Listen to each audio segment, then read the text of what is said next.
মোহিনীর এই সংসারে অনেক আদর যত্ন, কারণ সে এখন গর্ভবতী। মোহিনী 7 মাসের সাধ দেওয়ার সময় তার স্বামী ও শাশুড়িমা বলে ওঠেন, আমাদের কিন্তু পুত্র সন্তানই চাই। মোহিনীর হঠাৎই মনটা খারাপ হয়ে ওঠে, কারণ সেও যে একজন নারী, সেও যে একজন কন্যা।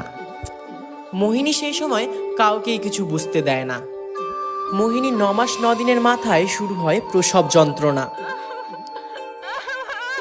এবং ঠিক সেই মাতৃপক্ষের সূচনা অর্থাৎ মহালয়ের পুণ্যলগ্নে জন্ম নেয় মোহিনীর কোলে এক ফুটফুটে কন্যা সন্তান। তারপরেই মোহিনী আর মোহিনীর সদ্যজাত শিশুর উপরে শুরু হয় পরিবারের অত্যাচার। এই অত্যাচার সহ্য করতে করতে কেটে যায় 8টি দিন। 9 দিনের মাথায় হঠাৎই মোহিনীর স্বামী ধারালো এক অস্ত্র নিয়ে সেই সদ্যজাত শিশুকন্যার দিকে এগোতে থাকে।